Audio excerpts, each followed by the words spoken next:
우리 시각 시스템의 일부를 흉내내고 한 것이 AI잖아요. 네. 인공지능이 바로 우리 브레인이 이제 더 위로 올라가면 굉장히 추론, 그 다음에 추상적 사고, 예측, 판단. 가장 중요한 것은 우리는 어떻게 해서 판단을 하는가.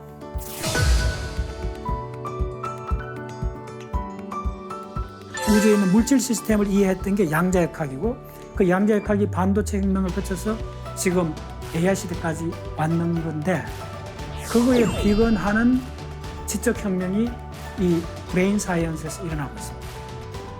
그래서 양질의 기억, 검증된 기억을 사회에 과학적으로 검증된 기억을 갖는 것이 공간의 첫 번째 관건입니다. 인간이 위대한 것은 뭐냐면 애매함이요. 인간만이 애매한 걸 갖고 있어요.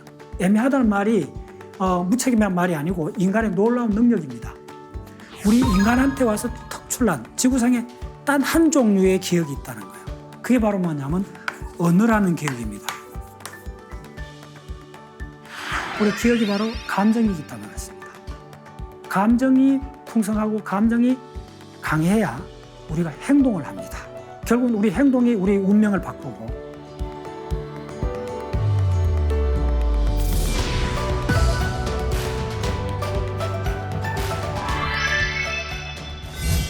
안녕하세요. 안녕하세요. 네, 반갑습니다. 잘들 지내셨죠? 네. 재밌어요. 네.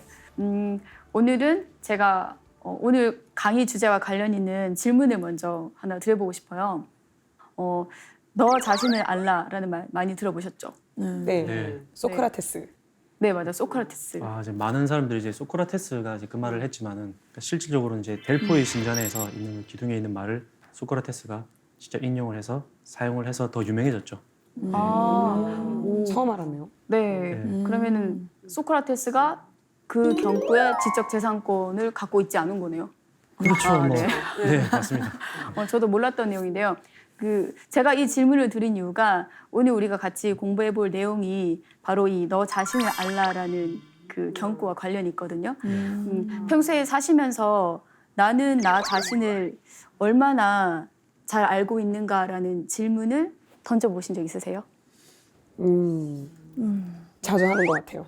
정말요? 네. 네. 근데 해도 사람이 이게 계속 경험에 의해서 사람이 자꾸 바뀌잖아요. 그러니까 나를 잘 안다고 생각해도 내 새로운 면을 발견할 때마다 또 고민하고 또 생각하게 되는 것 같아요. 그런 것 같아요. 네. 근능 씨는 어때요? 이 모든 문제의 출발점은 이제 일단 나 자신을 먼저 아는 그런 정체성을 확립하는 게 가장 중요하고 이 문제라고 하는 것은 평생을 두고 하는 숙제인 것 같습니다. 네, 가장 어려운 질문인 것 같아요. 맞아. 그 질문이. 아직도 제 자신을 모르겠는데 그런 질문 어려운 것 같아요. 맞아요. 네, 맞습니다. 우리가 항상 이렇게 나는 누구일까, 나 자신은 누구인가라는 그 질문을 항상 갖고 사는데요.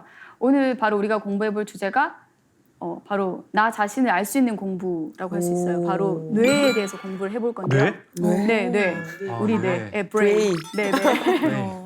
네, 그래서 오늘은 우리가 우리나라에서 이 과학의 대중화를 위해서 많이 활동하고 계시고 또 뇌과학 분야 전문가이신 박문호 박사님을 모시고 이렇게 공부를 또 해보려고 합니다. 와, 기대됩니다. 기대돼요. 정말 네. 기대됩니다. 자, 그러면 오늘 뇌 운동을 맡아주실 네, 박문호 박사님을 같이 모셔보겠습니다.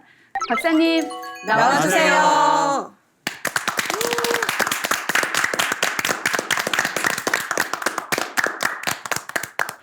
과학문화운동하는 박문호입니다. 박사님 반갑습니다. 요즘 보면은 사람들이 뇌가 들어가는 신조를 굉장히 많이 쓰더라고요. 뇌피셜, 또 뇌생남 이런 뇌가 들어가는 용어도 많이 나오고 그만큼 뇌에 대해서 관심이 많이 높아진 것 같아요. 그런데 또 뇌라고 하면 굉장히 복잡하고 어렵게 느껴지거든요. 그래서 오늘 박사님을 통해서 저희가 지금까지 저희가 궁금했던 부분 또 뇌과학에 대해서 좀 쉽고 재밌게 알아볼 수 있는 시간이 됐으면 하고 바랍니다.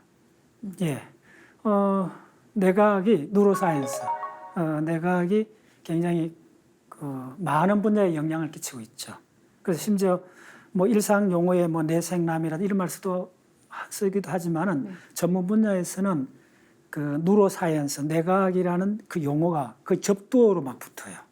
예를 들면 신경경제학, 네. 신경신학, 네. 신경미학, 신경고고학, 고고학이나 경제학이나 신학 이런 쪽에 앞쪽에 뉴랄이라는 단어가 붙어요. 예를 들면 신경고고학 같으면 우리가 대략 100만 년 전에 구석기 시대에 우리 선조들이 그 내면의 세계가 어떻게 된지 재구성해 봐야 되잖아요. 어쨌든 우리 내면의 세계는 우리 브레인에서 일어나잖아요. 그래서 이런 거 신경고고학. 그다음 어떤 때 우리가 아름다움을 느끼는가? 빌딩이나 도로나 뭐 이런 거 하나 이렇게 건축물에서 어떻게 해서 아름다움을 느끼나? 그거는 신경건축학이라는 분야가 생겼습니다. 그래서 더 크게는 신경미학이죠. 우리는 언제 아름다움을 느끼는가? 그래서 이 브레인에 대한 학문이 이쪽에 전문 저널이 200종류가 넘습니다. 예.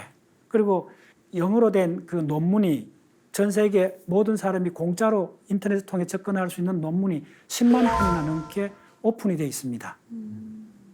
그래서 이쪽은 굳이 비유하자면 1920년대 이렇게 부흥됐던 양자역학, 우리 자연과학 하는 사람들이 우주에 있는 물질 시스템을 이해했던 게 양자역학이고 그 양자역학이 반도체 혁명을 거쳐서 지금 AI 시대까지 왔는 건데 그거에 비근하는 지적 혁명이 이 브레인 사이언스에서 일어나고 있습니다.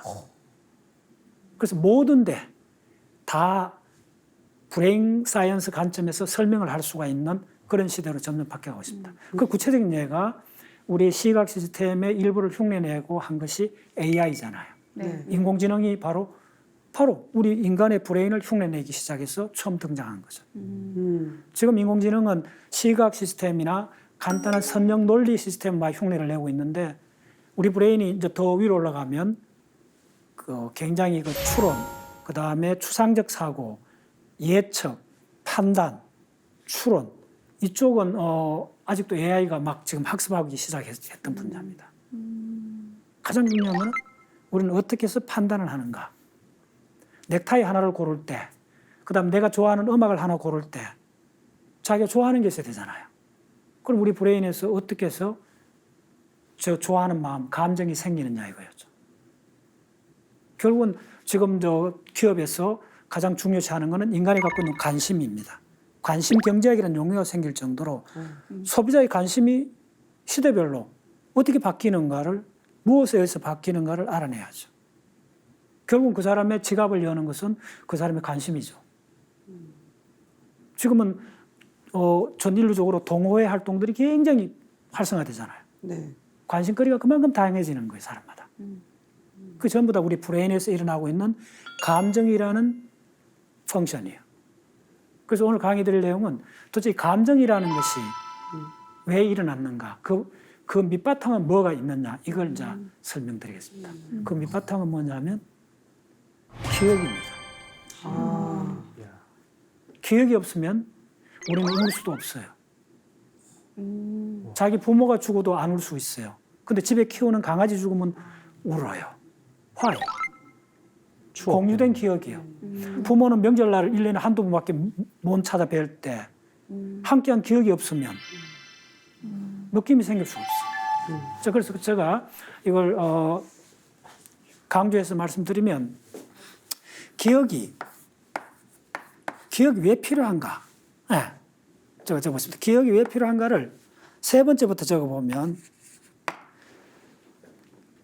기억은 아까 그런 멘트를 했지 않습니까? 소크라테스가 너 자신을 알라 했을 때 그 셀프, 자아라는 것은 내 자신이라는 것은 뭘로 구성되어 있어요? 그건 무수하게 많은 기억으로 구성되어 있죠. 그걸 자전적 기억이라고 그래요. 그래서 우리의 자아 혹은 자기 이게 기억에서 만들어지는 거예요. 여러분들 기억이 없다면 자기라는 게 없어지죠.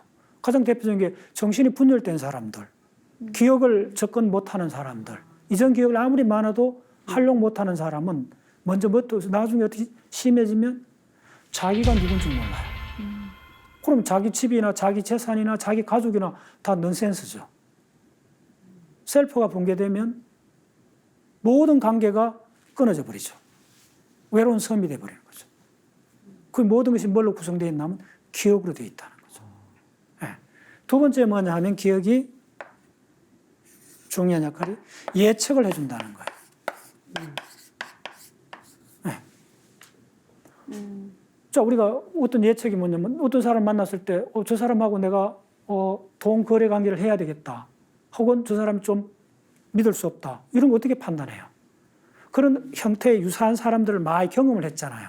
그래서 저런 뉘앙스로 이야기하든지 인상이 저런 사람은 왠지 믿음이 안 가. 혹은 왠지 끌려. 그게 왜 생길까요? 이전 기억인 거예요. 그걸 통해서 뭘 하죠? 예측을 하는 거예요. 저 사람이 이런 상황일 때 저 사람은 어떻게 행동할 거라는 걸 우리는 무의식적으로 예측을 하게 되는 거예요. 예측을 잘 못하면 우리는 행동을 할 수가 없어요. 자, 기억의 첫 번째 중요한 건 뭐냐면 기억이 왜 진화되어 왔냐면 제가 봤을 때는 감정입니다. 자, 그러면 감정이 왜 중요한가? 감정이 왜 중요할까요? 감정은 우리의 행동을 선택하기 때문에 중요합니다. 내가 코카콜라를 좋아할 건지 펩시콜라를 좋아할 건지 내가 이 색깔을 좋아할 건지 이런 색깔의 넥타이를 좋아할 건지 이런 스타일의 사람을 내가 좋아할 건지 네, 그걸 정해주는 게 감정입니다. 여러분들 감정이 없다 생각해 보세요. 백화점에 가서 아무 감정이 안 생기면 그 많은 물건 중에 어떤 물건을 사겠어요? 네.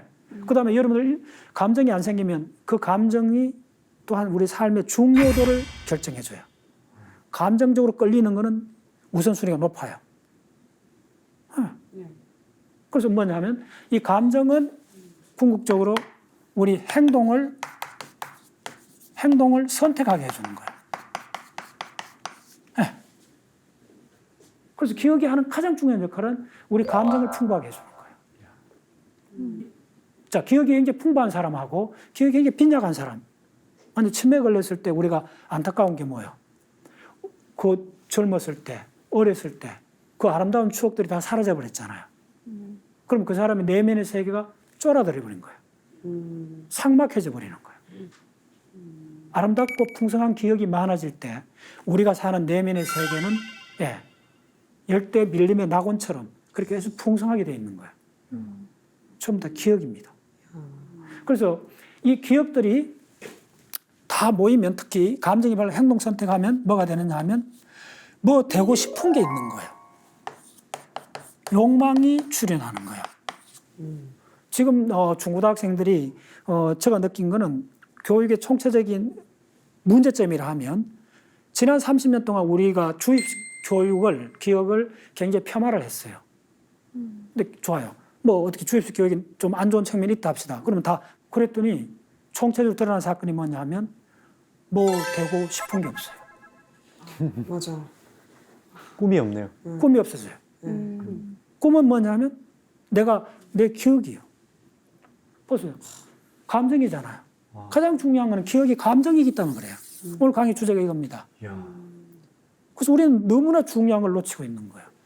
지금 교육 당국에서 기억 무슨 뭐 주입식 기억 그게 무슨 이야기냐 이렇게 하는데 no, 저는 아니라고 이야기해요. 왜?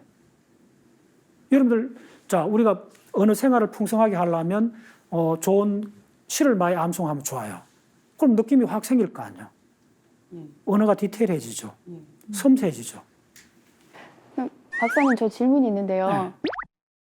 기억력이 풍성한 사람이 그럼 감정도 풍부하고 어떤 판단력이나 예측력도 좋고 그렇다고 말할 수가 있나요? 그러면? 그렇죠. 자, 그걸 예를 들어 주겠습니다. 기억이라는 거는 옷걸이 같은 거예요.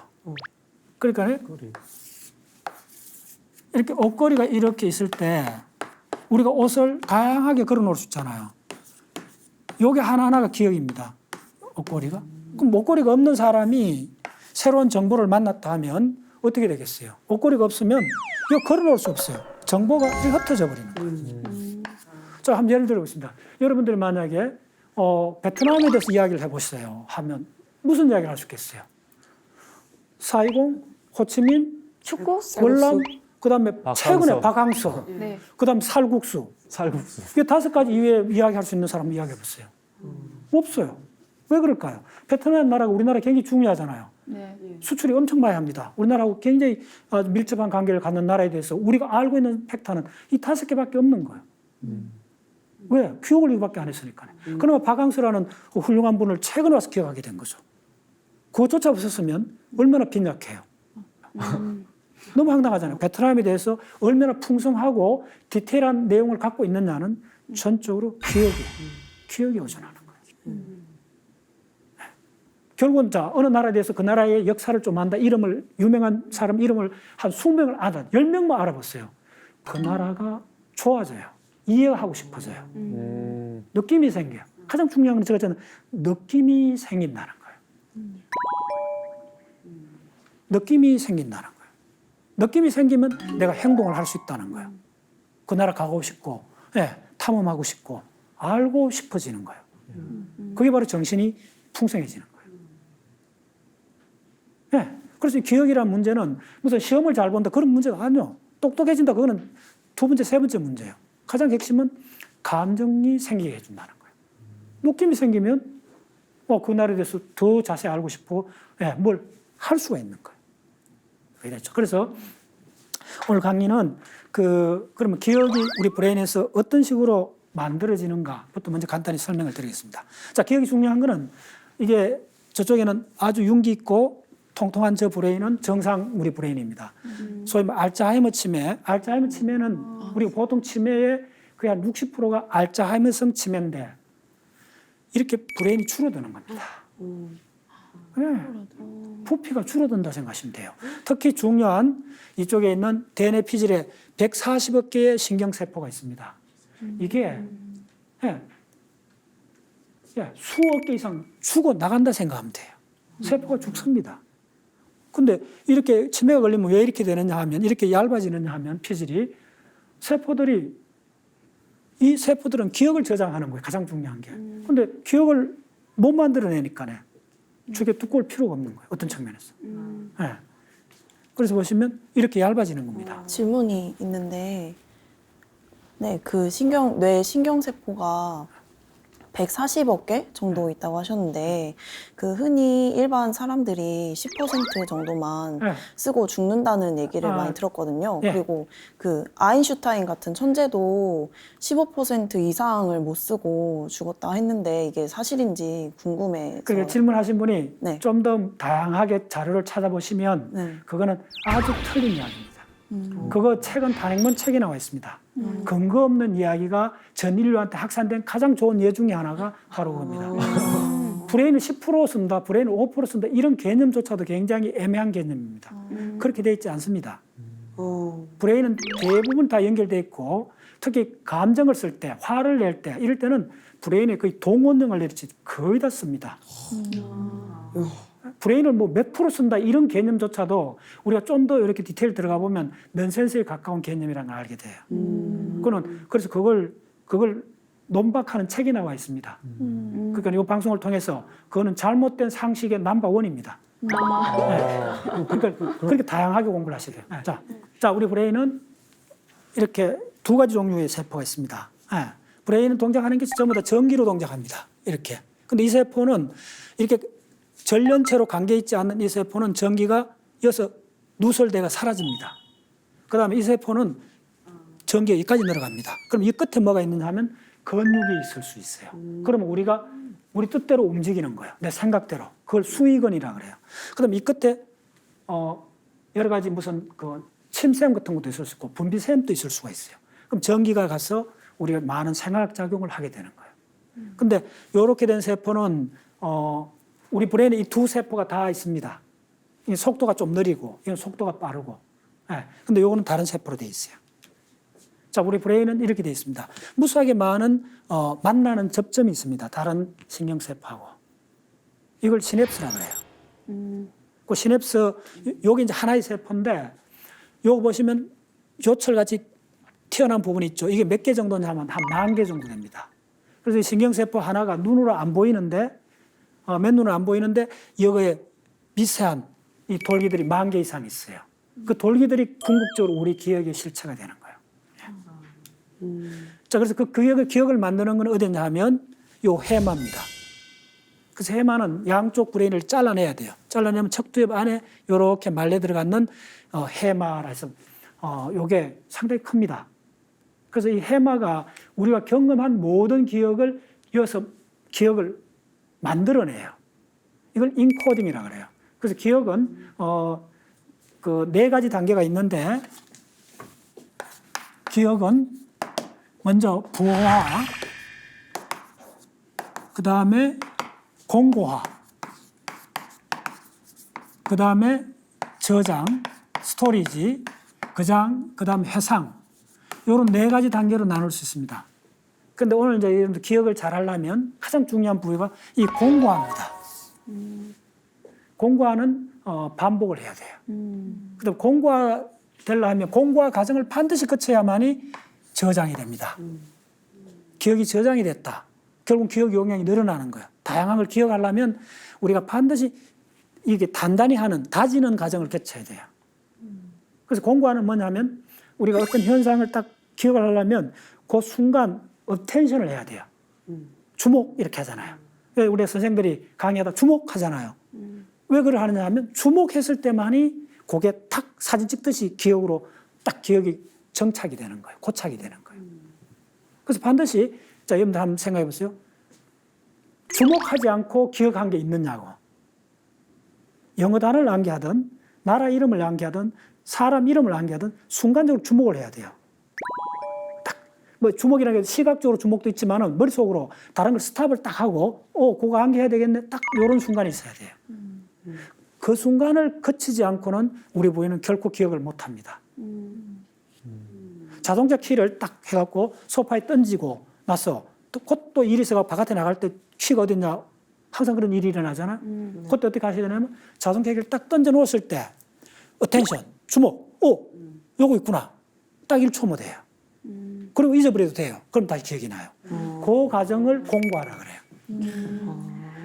이걸 생략해버리기 때문에 무수하게 많은 정보를 여러분들 받아도 특히 스마트폰으로 막 정보를 서칭하잖아요.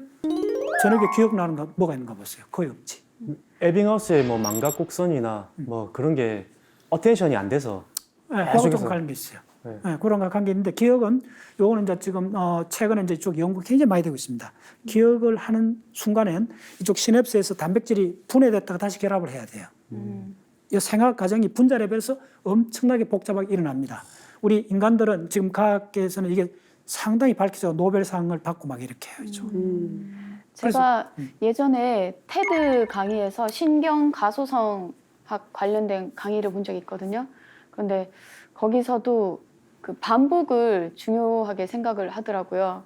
어떤 우리가 학습을 하거나 어떤 하나의 기술을 계속 훈련을 하고 연마를 하면 관련된 그 뇌의 해당 부분이 굉장히 많이 활성화된다라는 그 강의를 들은 적이 있거든요.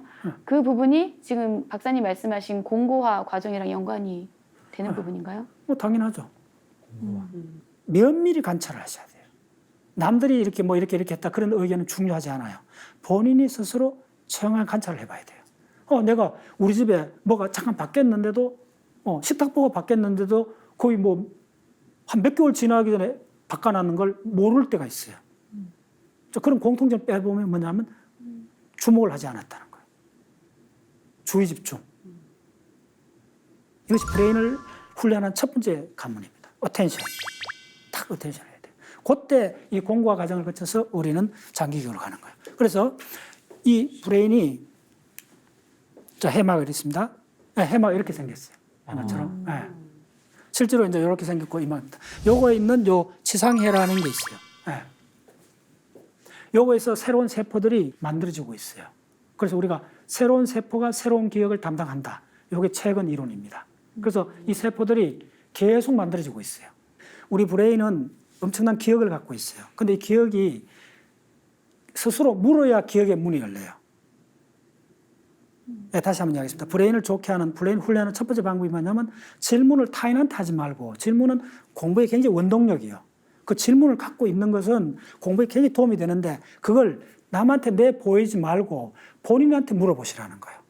그러면 이 자기가 기억 창고를 열어보는 거예요. 열어봤더니 기억이 텅텅 비었다는 걸 알게 되면 공부를 하게 돼요.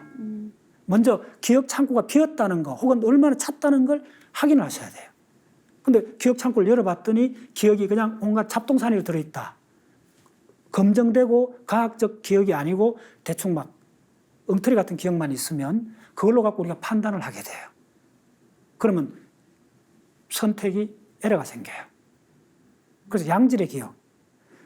대규모의 양질의 기억이 학습의 본질입니다. 그걸 무제한적으로 한 존재가 뭐냐면 그게 바로 AI입니다. 그걸 다른 말로 빅데이터라 그래요. AI는 빅데이터를 갖고 있는 존재예요. 그러니까 2000년 동안 기보를 다 암기를 하는 거예요. 온갖 패턴을 갖고 있는 거예요. 그걸 바탕으로 바둑을 두니까 이길 수밖에 없죠. 근데 우리는 그 기억을 검증되지 않는 기억들을 너무 많이 갖고 있어요. 그래서 검증된 기억을 사회에 과학적으로 검증된 기억을 갖는 것이 공부하는 첫 번째 관건입니다. 그다음에 박사님 죄송한데 그러면은 그 AI하고 그러니까 인공지능하고 인간 뇌하고 작동 원리가 똑같은가요?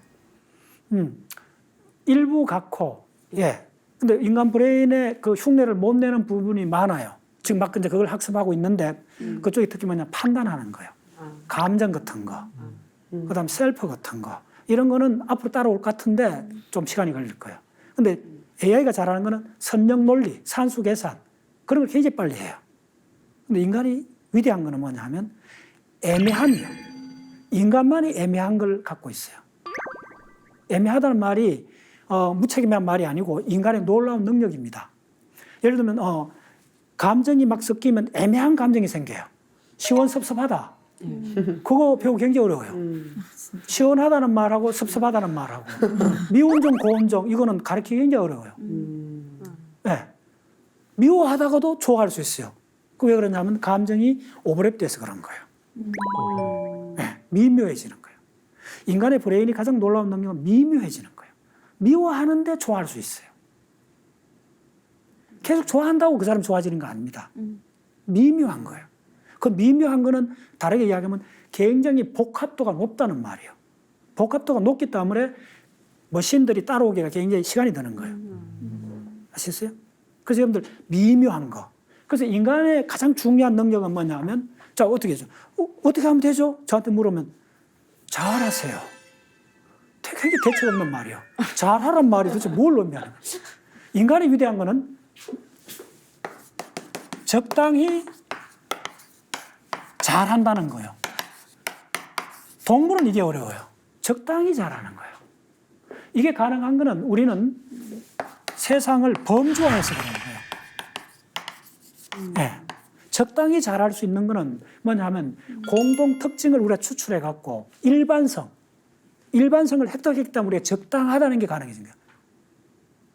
네. 적당하다, 애매하다 이런 것들이 창의성의 본질입니다. 그래서 너무 톡톡톡톡 이렇게 맞추는 과정이 아니고 스케치 하듯이 우리가 공부하는 거는 스케치 하듯이 하는 거예요. 조금 잘못된 부분 지우고 그 후에 다시 점점 완성도가 높아지는 과정이에요. 그럼 초기에는 굉장히 애매한 거예요. 그래서 우리 브레인이 좋아지는 방법은 제가 한 10년 전에 읽었던 브레인의 어떤 전문가가 썼던 글이 아직 기억에 남아요. 뭐하고 같느냐 하면 저 태평양에 있는 무인도가 200만 년 전에 하와이 그 부분에 용암이 분출해갖고 무인도가 됐다 합시다. 네. 그리고 나서 어떻게 되느냐 하면 그 처음에는 검은 현무암밖에 없는 그 삭막한 그 섬이 100만 년 지나면 열대 낙원이 된다는 거예요. 그 과정이 우리 브레인이 좋아지는 과정하고 거의 비슷하다는 거예요. 자, 물새가 갈매기가 날아와서 씨앗을 뿌리고 거기다가 분뇨를 하고 거기서 쪼매는 풀들이 이끼들이 자라고 그 다음에 감목들이 자라고 그 다음에 야자수 같은 것이 자라고 바나나가 자라고 덩굴이 울커지고 그 과정이 한순간에 일어나나요? No. 예. 엄청난 상호작용의 네트워크에 서서히 자라는 그 과정들이죠. 예. 그게 우리 브레인을 좋게 하는 가장 근사한 방법입니다. 그 말은 뭐냐면 우리가 어떤 정보를 받아들여서 그걸 종합하는 과정에는 본인의 체험으로 바뀌어야 된다는 거예요. 본인의 체험으로 바뀌지 않는 지식은 체화되지가 않아요. 그래서 스마트폰으로 보는 지식은 어떻게 비유하자면 유리판에 먼지가 가득 쌓인 그걸 지식이라 생각하는 거예요. 다 날아가 버려요. 자, 무슨 과정을 안 거쳤냐면 좀 전에 이야기했던 공고화 과정을 안 거친 거예요. 공고화 과정. 심어야 돼요. 들이를 파고 심듯이 중요한 지식은 심어야 돼요. 그래서 뿌리가 내리고 꽃이 피고 새들이 오는 거예요. 그 과정을 거쳐야 돼요. 그래서 요약해서 말씀드리면 오늘 이제 강의가 기억인데 기억이 왜 중요하냐? 우리 행동을 결정해 줘야 돼요. 행동을 결정해 줘요. 동물은 개나 고양이는 행동이 감각에서 주로 와요. 냄새가 난다? 뭐가 보인다 하면 반응을 보여요. 인간은 냄새가 난다, 보인다 해도 곧장 행동하지 않아요. 뭘 갖고 행동하느냐면 아침을 먹다가 뉴스를 듣는 거예요. 오늘 오후에 비 올 확률이 70%입니다. 하면 아침에 출근할 때 우산을 들고 가요. 우산을 들고 간 이 행동은 바로 들었던 뉴스의 기억을 바탕으로 결정하는 거예요. 자, 요약해 말씀드리면 인간의 행동은 거의 대부분이 기억에서 와요. 오케이. 그래서 그 사람의 행동을 보면 그 사람의 기억을 볼 수 있어요. 어느 정도. 그래서 양질의 기억이 없으면 적각적 짐승처럼 적각적 의견이 생겨요.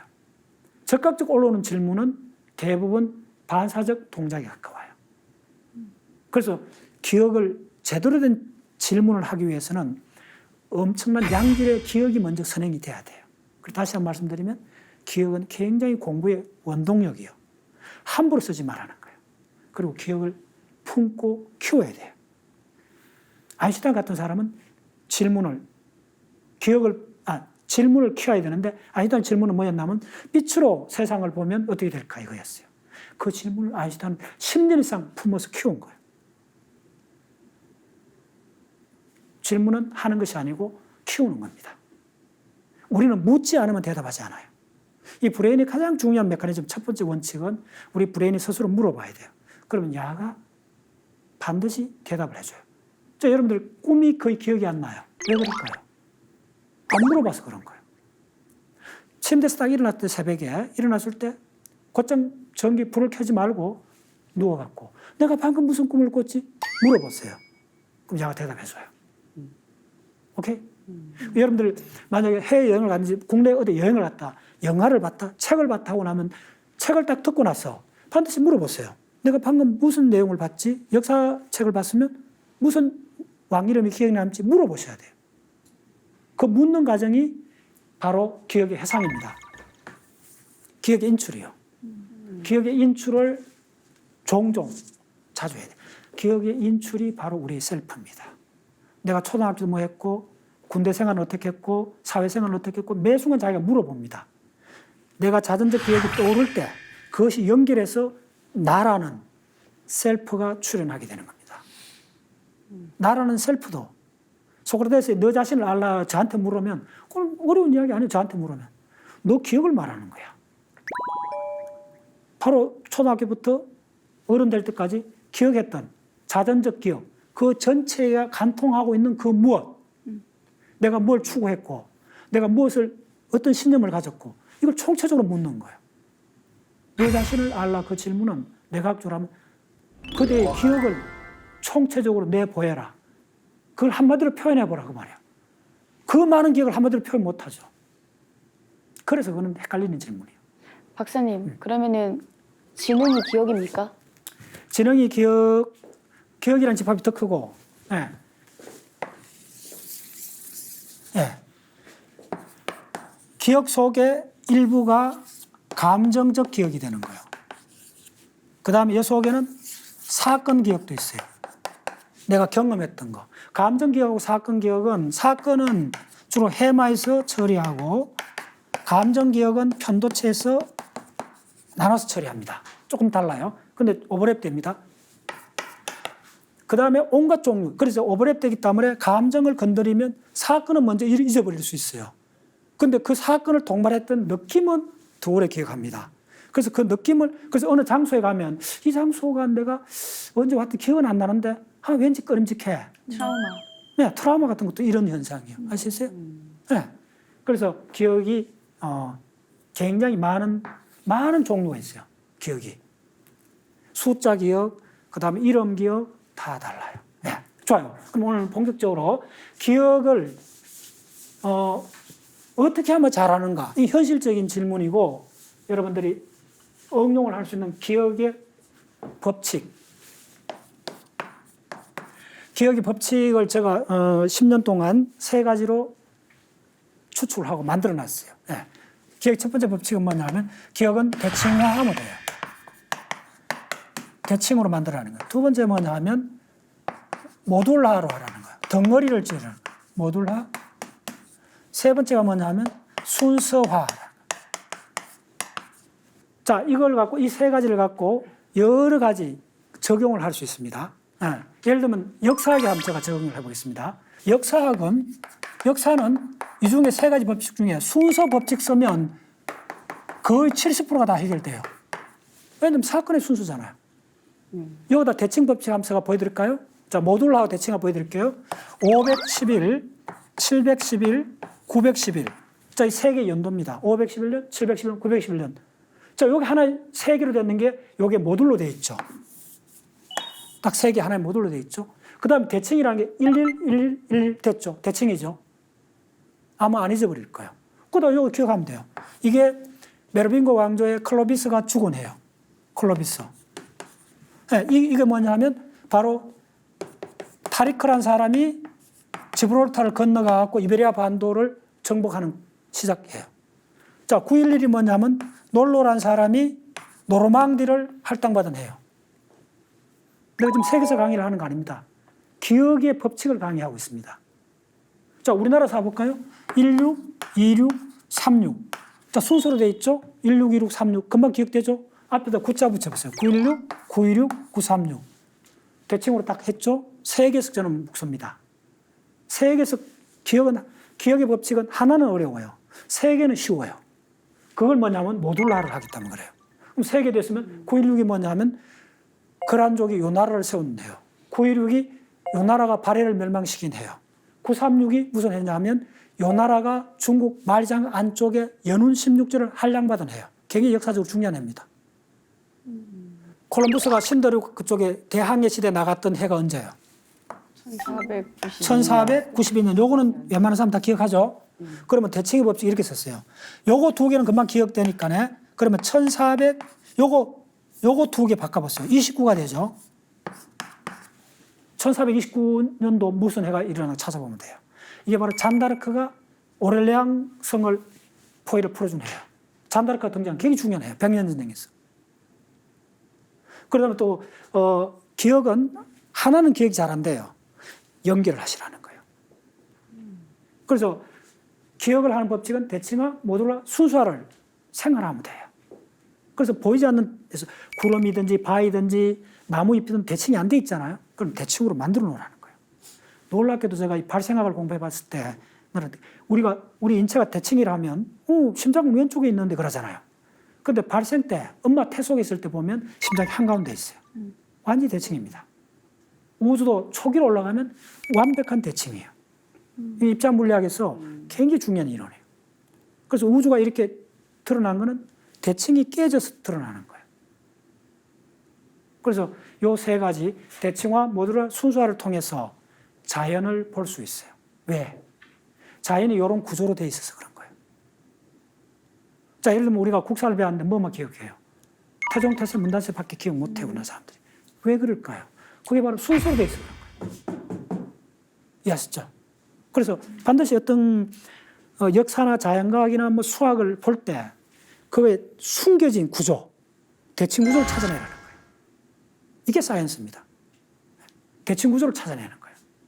그래서 브레인을 공부해보면 우리 브레인 자체가 대칭으로 되어 있습니다. 자, 그걸 내가 브레인 구조를 조금 보여드리면, 그 브레인이 요게 이제 기억을 만드는 회로인데 해마에서 이렇게 해서 유두체로 가고 유두체에서 시상전액으로 가고 시상전액에서 대상해로 가고 대상해서 다시 해마로 와서 클로즈 루퍼, 폐회로를 만들어요. 그래서 회로가 돈다 생각하시면 돼요. 그러니까 요렇게 된 기호가 뭐냐면 신경세포가 연결되는 거예요. 자, 아까 시냅스 이야기했죠? 시냅스로 연결되어 있는 거예요.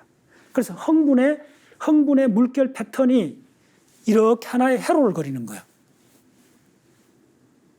그런데 이거 기억을 만드는 이 회로에 뭐가 연결되느냐 하면 편도체에서 나가는 신경이 들어가요. 이 편도체는 감정의 정폭기예요. 편도체는 감정의 정폭기예요. 그래서 우리 기억이라는 현상은 감정하고 분리가 안 돼 있어요. 그래서 기억을 잘하는 방법 뭐죠? 감동을 받으면 기억을 해요. 맞죠? 예. 감동을 받으셔야 돼요. 자, 그럼 감동을 어떻게 해서 받느냐 물으면 여러분들 만약에 여러분들한테 우주론의 양자역학을 강의하면 이쪽에 그걸 공부해보지 않는 사람한테는 느낌이 안 생길 거 아니에요. 그 감정에서 왔나니까 이전 기억에서 생기는 거예요. 다시 원상태도 돼요. 뭐냐면 기억을 잘하려면 감정이 풍부해져야 되는데 그럼 어떻게 하면 감정이 풍부해지냐? 내가 보고 들은 것에 대해서 감정이 막 생기려면 그거에 대한 이전 기억들이 있어야 돼요. 그래서 제가 하는 학습 방법은 모든 것의 최우선은 뭐냐면 양질의 기억을 만들어라는 거예요. 양질의 기억을 만들어라는 거예요. 기억이 많아지면 여러분들이 이전에 만약에 브레인에 대한 공부를 쭉 하고 알려고 막 해갖고 어렵고 알려고 막 노력을 했다가 저한테 강의를 듣는다 하면 확 느낌이 생기겠죠. 내가 막 목에 가시처럼 질문을 갖고 있었는데 남한테 해결 못한 질문을 5년씩, 10년씩 갖고 있었는데 누가 턱 이야기해주면 눈물이 쏟아져. 자, 그래서 기억이 창의성하고 관련이 있다는 걸 내가 다른 측면을 잠깐 말씀드리겠습니다. 기억은 기억의 세 단계가 있습니다. 분야마다 다른데 뭐 수학이나 양자역학이나 내과학 이런 굉장히 엄밀한 과학 분야는 기억을 축적하는 거예요. 첫 번째 기억의 축적. 축적이 몇 년 걸리냐면 10년 정도 걸립니다. 미니멈 10년 걸려요. 저는 지금 뉴로사이언스 강의하고 공부한 지가 15년쯤 됐어요. 네. 두 번째 뭐냐 하면 기억의 활용 단계를 거쳐야 돼요. 기억 활용 단계는 어떻게 체크할 수 있냐면 체크해야 돼요. 그러니까 사이언스가 좋은 거는 사이언스는 잴 수 있고 반드시 숫자로 이야기해 줘야 돼요. 요 10년 숫자죠.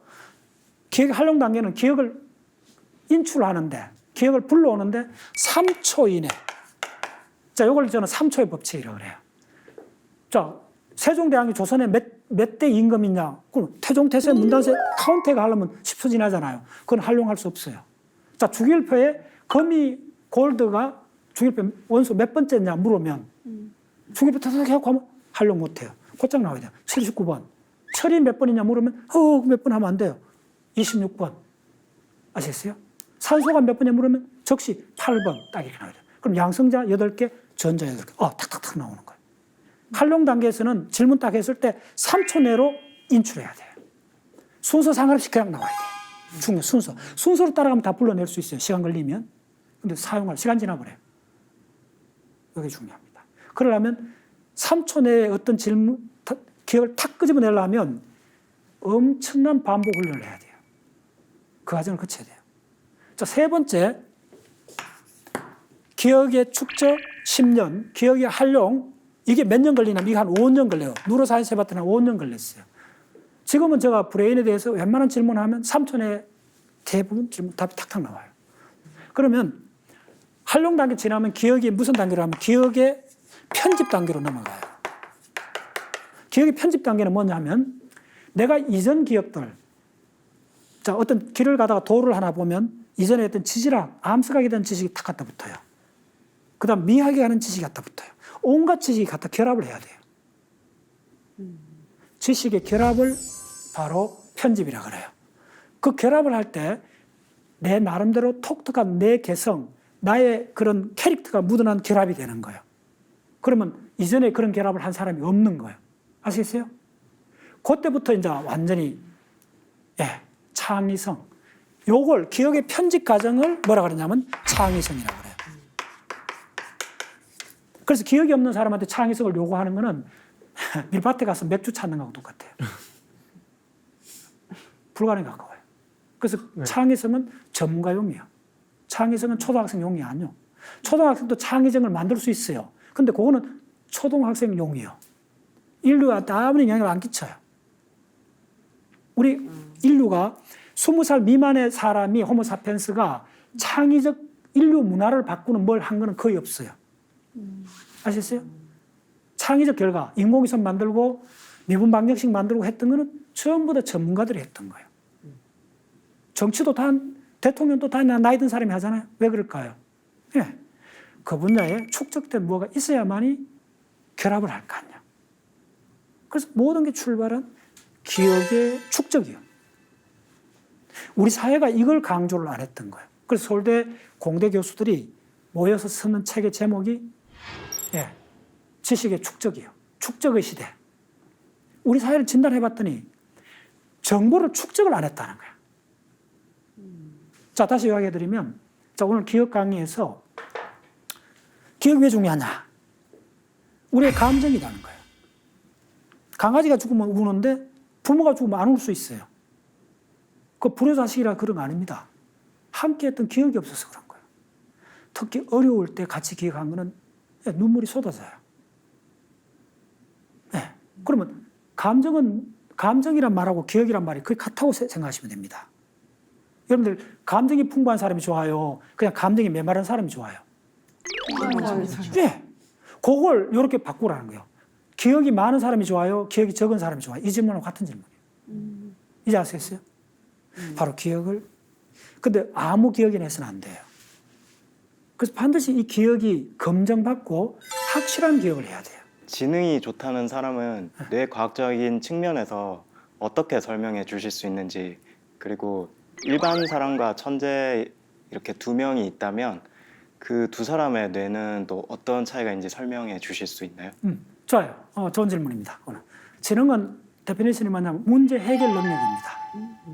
문제가 먼저 주어지는 거예요. 그럼 문제를 해결하는데 뭐 돌아가든 뭐로 가든 서울만 가면 된다. 그 답이 우리 인간에 가든 같이 척하면 답이에요. 질문이 문제를 해결하는데 여러 가지 방식이 있어요.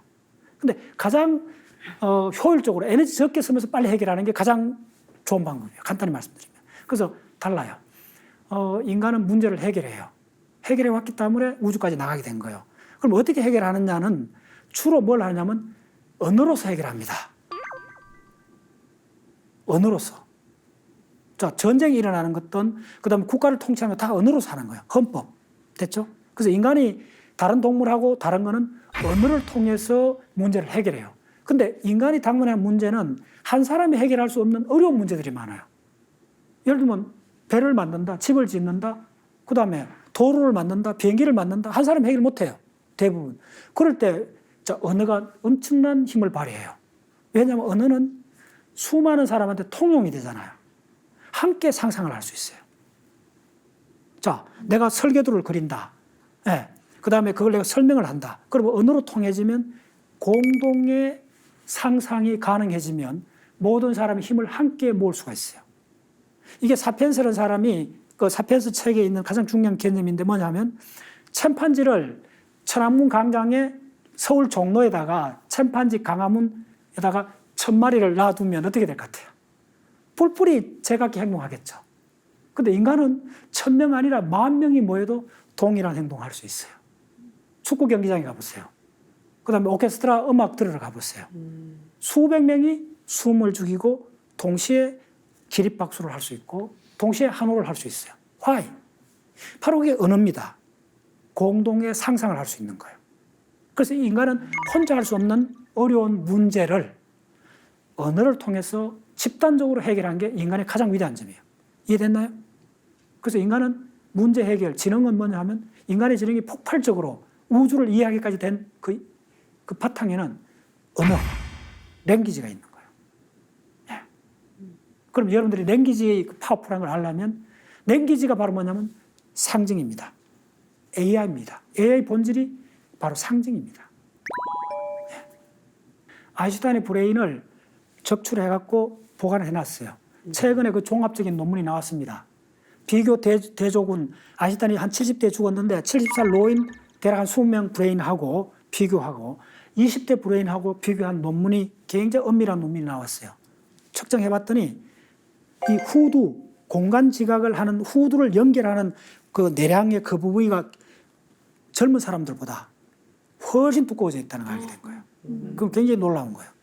그래서 다른 부위는 크게 차이가 없는데 공간 지각을 연결하는 이쪽이 굉장히 발달되어 있다는 게 밝혀졌어요. 그래서 여러분들이 어떤 걸 사이언스에서 우주의 시공의 구조를 수식으로 만들어낸 게 아인슈타인의 일반 상대성 이론인데 눈으로 상상하기 힘든 4차원 시공을 예. 한 20, 30년 동안 아인슈타인은 머릿속으로 계속 이미지했던 거예요. 그렇게 엄밀히 말하면 1905년부터 1916년까지 11년 동안 우주의 4차원 시공의 구조를 수식화하려 했던 거예요. 그러면 그 구조를 기하학으로 바꾸고 그걸 편미분 방정식으로 바꿨고 해는 온갖 그 기법이 들어가요. 그때 이제 엄청난 브레인을 훈련을 했던 거예요. 훈련입니다. 브레인이 바뀌는 거는 훈련 정도의 강도가 아니면 바뀌기 어렵습니다. 훈련입니다. 제 질문이 있는데요. 그럼 지금 이제 기억이 박사님 말씀대로라면은 기억이 인간의 행동과 감정과 창의력이나 모든 것들을 다 뇌가 주관을 한다고 말씀하시는데요. 그럼 혹시나 이제 훈련하는 방법을 알려주셨는데 혹시 이제 그게 유전적으로 이렇게 영향은 미칠 수는 없는지 뇌가 근데 그렇게 뭐 타고나거나 뭐 그런 경우는 없는지 궁금합니다. 아, 예. 네. 거기에 요즘 그 유전학에서 후성 유전학, 에피제네틱스라는 분야가 있어요. 그쪽도 제가 한 20시간 강의를 하는 분야인데 그 에피제네틱스 뭐냐 하면 결국은 환경이 유전되느냐 이 문제예요. 그러니까 그 정통적 유전학에서는 DNA는 바뀌지 않습니다. 단지 돌연변이로서 바뀌긴 하는데 학습을 해갖고 내가 열심히 한다 해갖고 내 아들이 공부 잘한다 이거는 연결이 안 돼 있다고 보는 거예요. 유전자가 안 바뀌어요. 근데 최근 이론은 뭐냐면 유전자는 안 바뀌는데 뭐가 바뀌느냐 하면 유전자가 단백질을 만드는 확률이 바뀌어요. 자, 우리가 흔히 그 DNA 이중 나선이 염기 코드가 30억 개 돼 있습니다. 그리고 30억 개 쌍으로 돼 있는데 이게 DNA 이중 나선이라면 이걸 열어야 돼요.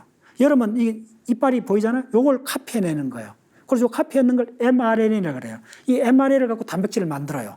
그래서 우리 세포는 단백질 공장이에요. 간단히 말씀드리면 이걸 열어야 돼요.